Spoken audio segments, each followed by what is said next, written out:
Bienvenue sur le C2 Podcast, le podcast du C2RP Carrefour des Hauts-de-France. Le C2 Podcast qui vous permet de passer un moment en compagnie d'un expert ou bien d'acteurs du terrain pour partager avec eux leur vision, leurs pratiques professionnelles ou encore leurs projets. Son principal objectif consiste à rapprocher les acteurs du monde de l'orientation, de la formation et de l'emploi.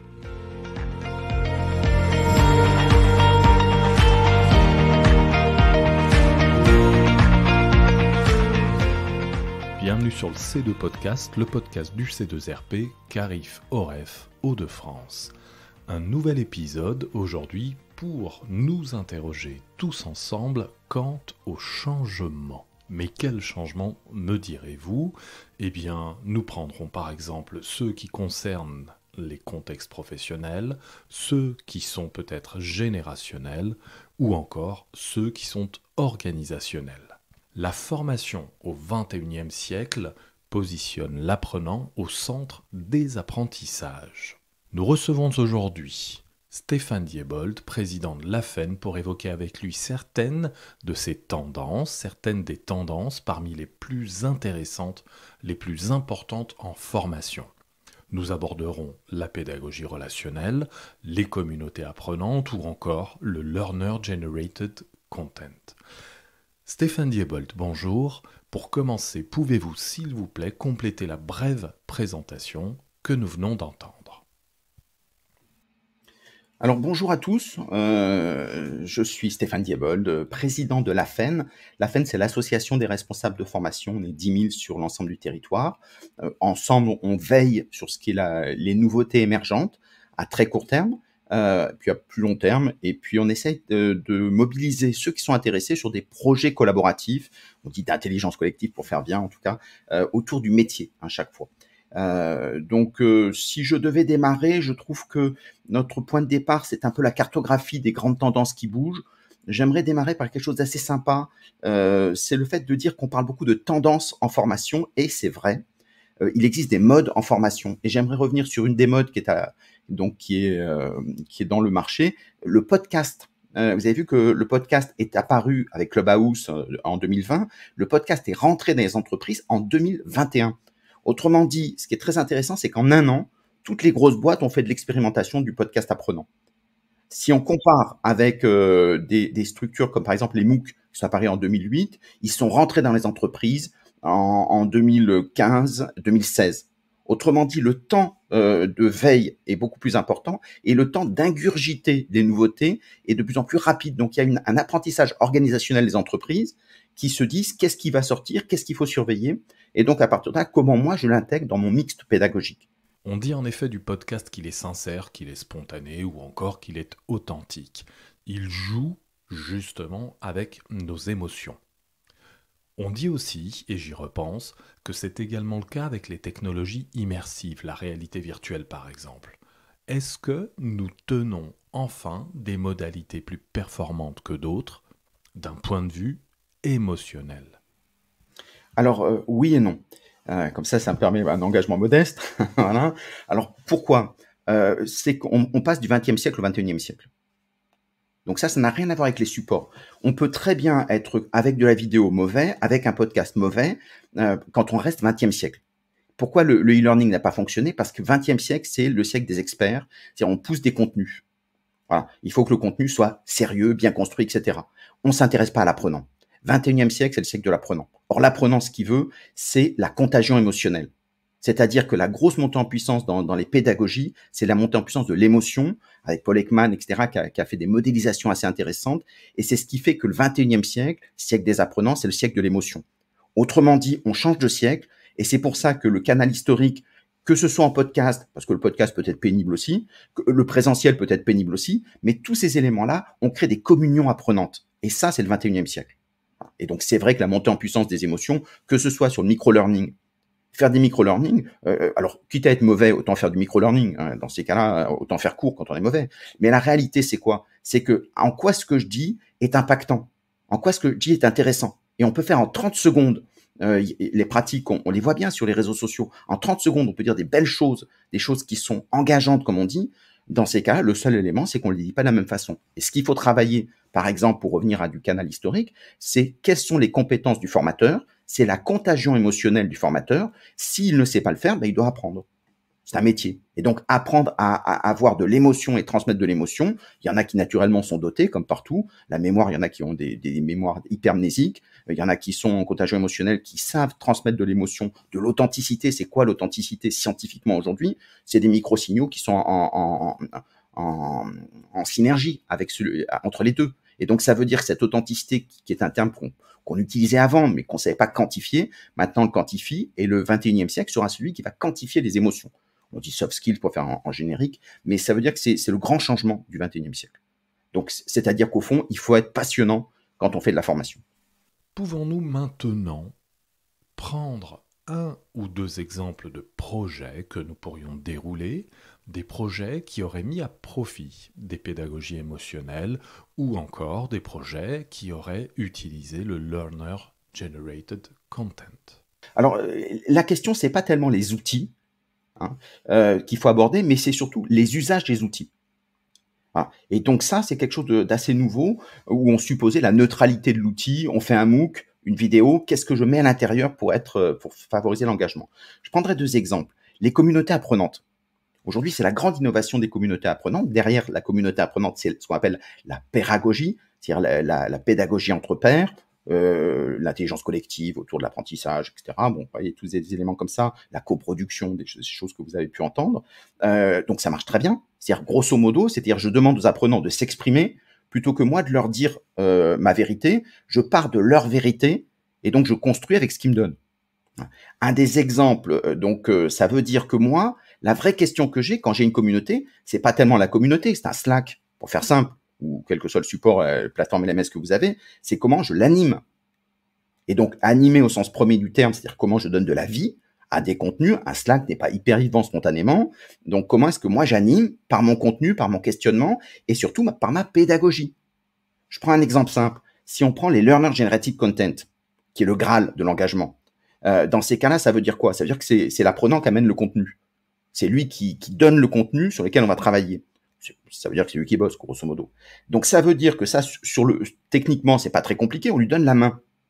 Mais pour lui donner la main, il faut que moi, j'ai choisi. Si je fais un Word Café pour leur donner la main, par exemple, dans ces cas-là, je construis mon Word Café pour qu'après, on puisse travailler sur autre chose. Ensuite, il y a un collectif qui se construit, ça peut être des ateliers ouverts, enfin, tout est bon, et donc je reconstruis ma pédagogie. Autrement dit, si je prends SOR qui avait monté une université de l'eau, en interrogeant ces experts, donc, ils leur ont demandé, comment vous faites-vous? Filmez-vous, et moi, j'ai besoin de cette capsule-là, montrez comment vous faites. Et donc, les experts, eux, ont chacun produit, donc c'est bien du Learner Generating Content, et dans ces cas-là, ils ont fait bien sûr, sous couvert et validation d'un expert, évidemment, mais ça veut dire que une université d'entreprise a été construite. Mais pour faire ça, il faut, au préalable, avoir une réflexion pédagogique, c'est-à-dire quelqu'un qui se dise quel est cet événement qui sera l'université que je vais construire, quel est l'objectif de cette université en termes de compétences, de connaissances ou de talents. Et donc, ça veut dire que tout ça, je vais le mettre en forme. Et à partir de là, j'ouvre. Et donc, c'est ce travail de marketing qui consiste à dire le spectacle apprenant est un spectacle qui doit être vivant, plein d'émotions, mais qui, au final, est construit sur des fondamentaux qui sont quels sont les objectifs pédagogiques de la formation.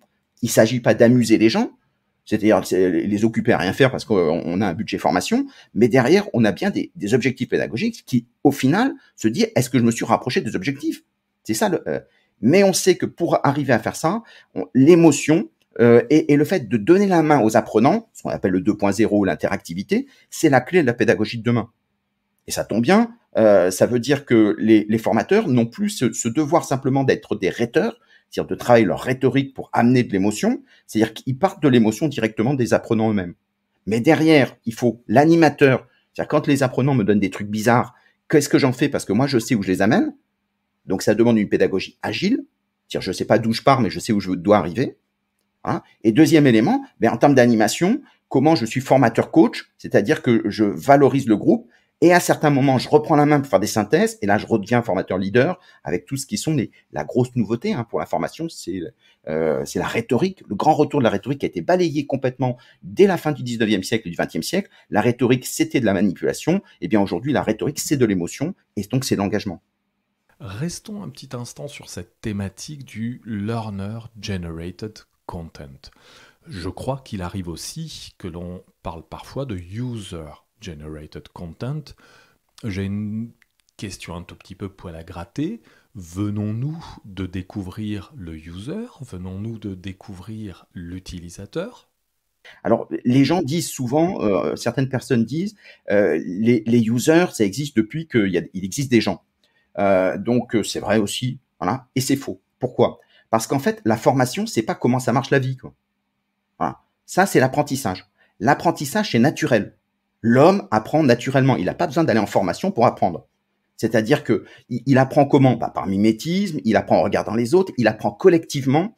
Et c'est un territoire aujourd'hui qui est mal exploré par les neurosciences.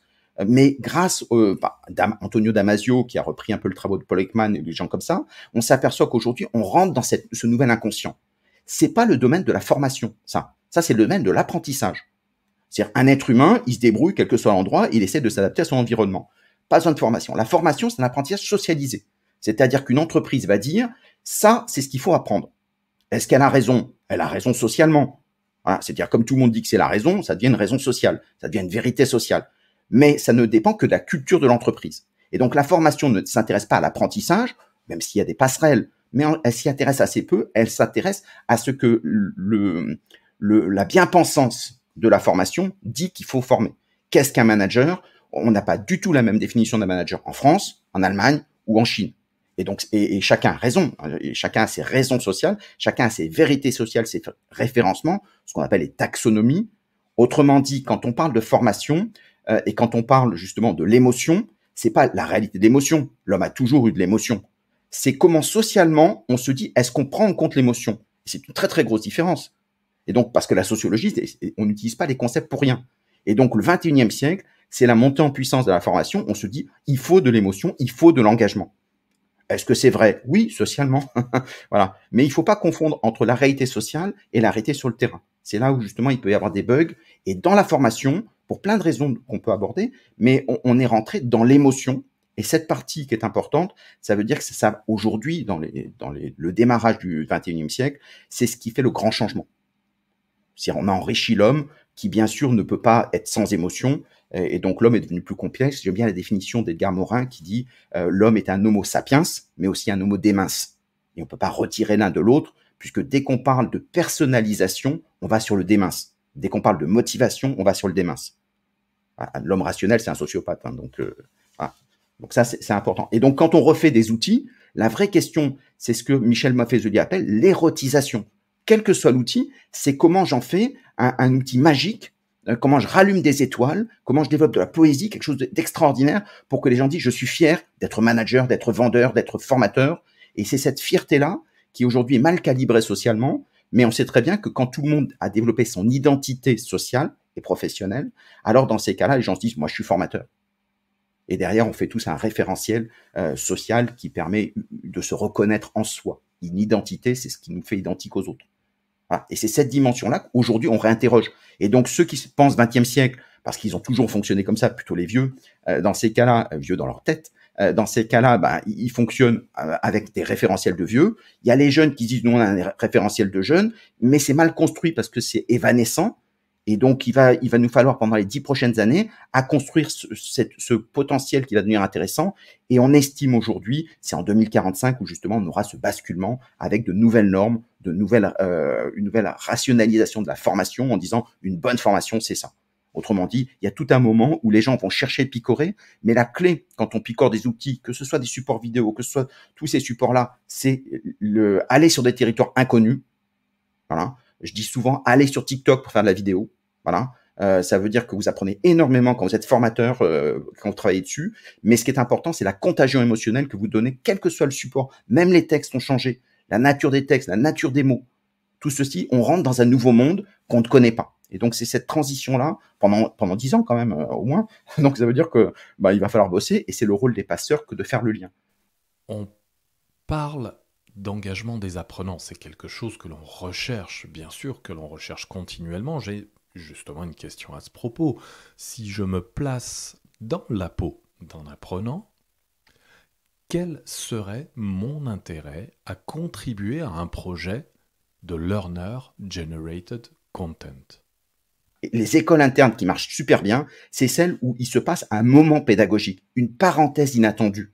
Et quand on a ça, le bouche à oreille dans l'entreprise, ça fonctionne très bien. Quand il y a un truc qui marche bien, tout le monde se jette dessus. Donc ça veut dire mais ça veut dire derrière qu'il y a une organisation marketing des symboles, des signaux qui circulent. Et donc à la question, qu'est-ce qu'ils y gagnent? Premier élément, une belle aventure sur l'instant présent et un projet pédagogique qui est le projet de l'entreprise. Donc, est-ce que l'aventure est écrite? C'est de la pédagogie dite affective, l'effet waouh, voilà. Donc, et le deuxième élément, quelle est la stratégie de l'entreprise? Parfois, on n'en a pas, mais dans ces cas, il nous reste la possibilité d'invoquer des valeurs plus que des stratégies, en se disant, on ne sait pas où on va, mais on y va tous ensemble. Et donc, cette idée de tous ensemble qu'on peut reprendre sur de la formation, quand on sait que c'est le tous ensemble qui fonctionne, alors on a des sociétés, des formations, sociétés apprenantes, de la coproduction, c'est-à-dire on revient sur de LGC, c'est-à-dire qu'on redonne la main à tout le monde pour qu'ils soient dans la communauté ou les communautés apprenantes. Tous ces outils-là sont au service, qui ont l'air un peu comme ça d'un bazar, mais c'est tout le travail de la pédagogie, de sortir du bazar pour mettre en ordre tout ça. La pédagogie, c'est de l'ordonnancement. Je sais où je veux aller, j'ai identifié mon chemin, et donc dans ces cas, je mets toutes mes étapes, mes grains de formation pour atteindre l'objectif que je me suis donné. Et donc ça veut dire que s'il n'y a pas de pilote dans l'avion, étrangement, on va se dire, c'est un peu de la daube. Alors, si on se dit, tout le monde est d'accord pour dire, oui, il faut y aller, c'est important, parce que la formation, c'est important. Si on sort de ce discours un peu entendu, les gens se disent, c'est intéressant, mais ça m'intéresse pas. Et tout l'intérêt, c'est de dire, qu'est-ce qui vous intéresse pas? Et si on leur redonne la main, ce qui est ça, le grand changement de basculement du 21e siècle, on dit, en quoi ça vous intéresse pas? Et les gens vont dire, ça correspond pas à mon métier. Très bien. Qu'est-ce qu'il y a de spécifique dans ton métier? Et ça, c'est magique, le LGC. C'est vraiment magique pour les pédagogues. C'est-à-dire qu'on va prendre les morceaux pour reconstruire la formation de demain. Et petit à petit, en reprenant le 2.0, l'interactivité, on se dit, mais c'est vrai que ça, on le traite pas. C'est vrai que ça fait 3-4 fois qu'on m'en parle et c'est toujours pas traité dans la formation. Et donc, on va reconstruire des pédagogies en fonction de ce que nous donnent les apprenants. Ou alors, on fait genre, comme disent les jeunes, que je ne suis plus pour des raisons liées à mon âge, mais ça veut dire qu'on se dit, ah non, mais on fait semblant de dire, on est dans le bavardage, comme dit Heidegger. C'est-à-dire qu'on dit, on fait du collaboratif, et on invenque des mots, faute d'avoir des idées. Alors qu'en fait, la réalité, c'est qu'on redonne la main aux apprenants. Comment vous fonctionnez? Quelles sont vos difficultés? Une bonne formation, c'est dire quels sont les problèmes d'un manager. Vous, votre problème, c'est quoi?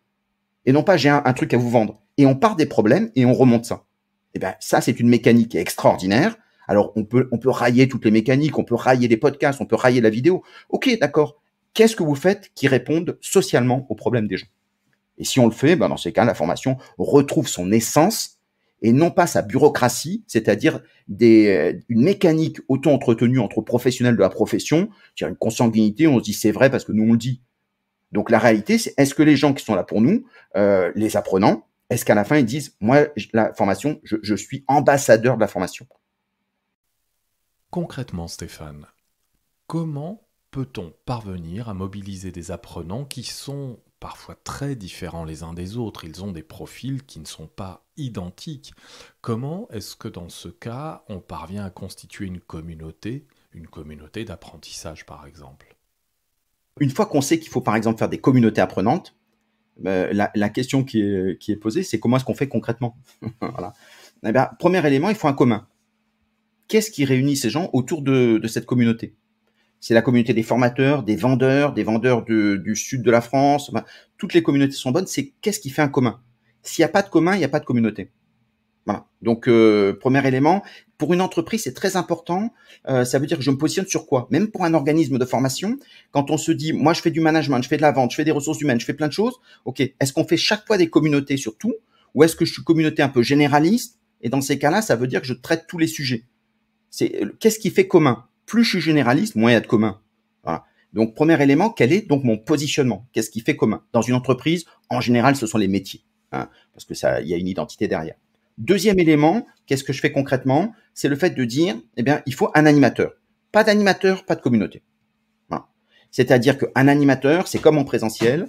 Quand on voit les gens, on les enferme pas dans une salle avec un programme. Il y a bien quelqu'un qui fait le programme, qui suit le programme. Il faut écrire un programme dans les communautés, un programme d'information et de formation, ou de formation. Et derrière, il a ses indicateurs en se disant qu'est-ce qui fonctionne. Voilà. Autrement dit, à certains moments, l'animateur va surprendre. Il pose des questions, il fait revenir la communauté en disant « Qu'est-ce que vous avez fait cette semaine ?» Voilà une question intéressante.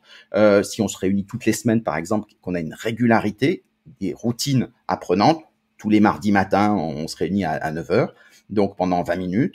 Qu'est-ce que vous avez fait la semaine précédente? Et donc ça permet, par exemple, en posant ces questions-là, que vous affinez en fonction des animateurs, bien sûr, qu'est-ce que vous avez fait d'intéressant, etc. Ça permet justement aux gens de la communauté de rentrer dans eux, ils restituent. On est dans le LGC.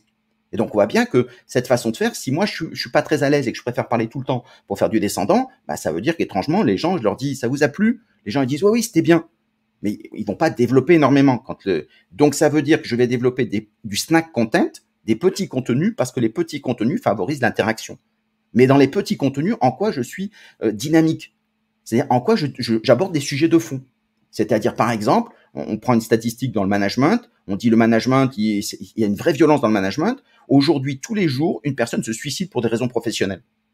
Nous, dans donc une vraie statistique. Donc, vous voyez, ça fait 10 secondes, 10, 15 secondes de présentation, donner les références, etc. Dans nos entreprises, ça se passe comment? Donc là, j'ai posé, moi, quelque chose de sérieux dans ma capsule, j'ouvre la porte, et après, j'interroge, Nicolas, ça se passe comment chez toi? Comment tu prends cette information?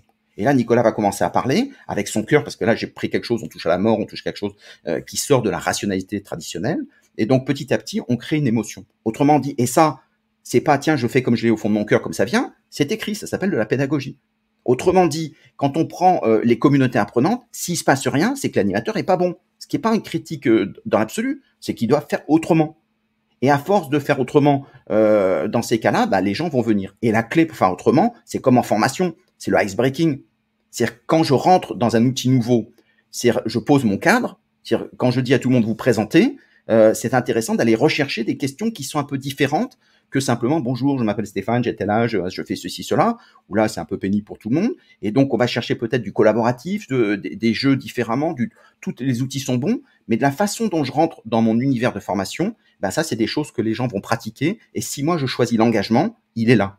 Si moi, je choisis de faire un faux engagement, il y a quelqu'un qui parle beaucoup, voire même qui laisse parler les gens, mais qui finalement, à la fin, verrouille en disant, je vous donne la vérité. C'est-à-dire, vous êtes bien amusé, etc. Je vous donne la vérité. Dans ces cas, c'est-à-dire qu'il ne sait pas faire de débriefing en position basse. Alors, dans ces cas, les gens ont tendance à se dire, on est infantilisé. Et donc, la fois d'après, ils vont plus intervenir. Parce qu'on sait que ce qu'on dit, la parole n'est pas libre, puis que ça sert à rien. Donc, à moi, en tant qu'animateur, c'est le métier d'animateur, de faire de l'animation. Mais l'animation est d'autant plus facile que la pédagogie a été écrite. Et donc, et derrière, on construit, quand on est responsable de formation, des indicateurs de suivi.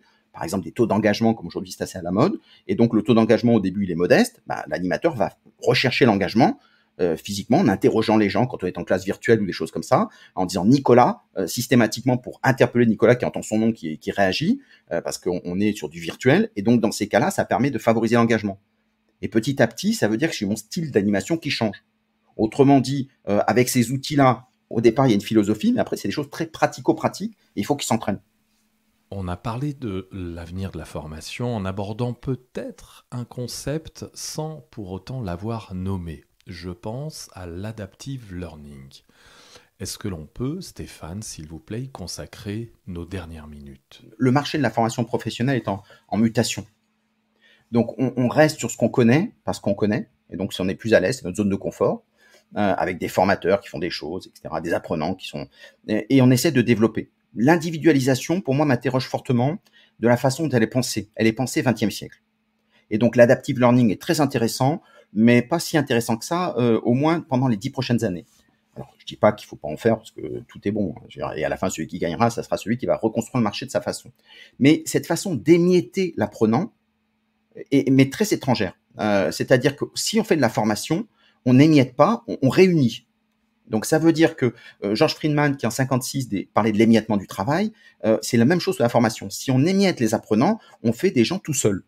Or, des gens tout seuls, ce sont des sociopathes. C'est-à-dire, moi, j'ai besoin de l'autre pour savoir ce que je dois faire moi, pour savoir comment je réagis, quel est mon impact, etc. Et au contraire, il faut faire des tribus apprenantes, pour reprendre le terme de Maffesoli, c'est-à-dire des tribus, c'est-à-dire on refait du collectif. Et donc, c'est là où toute la coproduction, etc. Et ça, c'est le boulot des entreprises. Les entreprises, elles disent pas au fond de ton cœur, tu fais ce que tu as envie de faire. Elles disent, moi, je vous propose un projet qui est hyper sympa, avec une remarque très importante. Donc, ça veut dire, moi, l'individualisation poussée à l'extrême me paraît absurde et 20e siècle. Mais pas complètement absurde, puisque tout ce qui est le big data pousse vers cette dimension-là d'individualisation qui consiste à émietter les apprenants, alors que moi, je crois qu'il faut les réunir sur des communions apprenantes. Nous arrivons désormais au terme de ce podcast, un épisode qui bien entendu sera disponible sur le site internet du C2RP, mais qui sera également disponible sur l'ensemble des plateformes d'écoute. Stéphane Diebolt, encore une fois, merci de votre participation, de votre précieuse participation. Je vous donne rendez-vous à toutes et à tous au prochain épisode.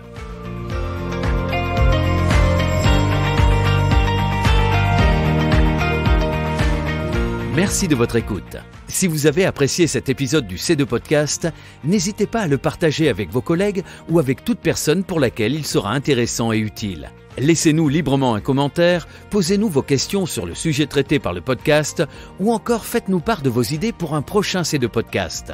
Et pour ne rien manquer de notre programmation, abonnez-vous au C2 Podcast sur vos plateformes préférées, Apple Podcast, Deezer, Spotify. Vous ne manquerez aucun épisode.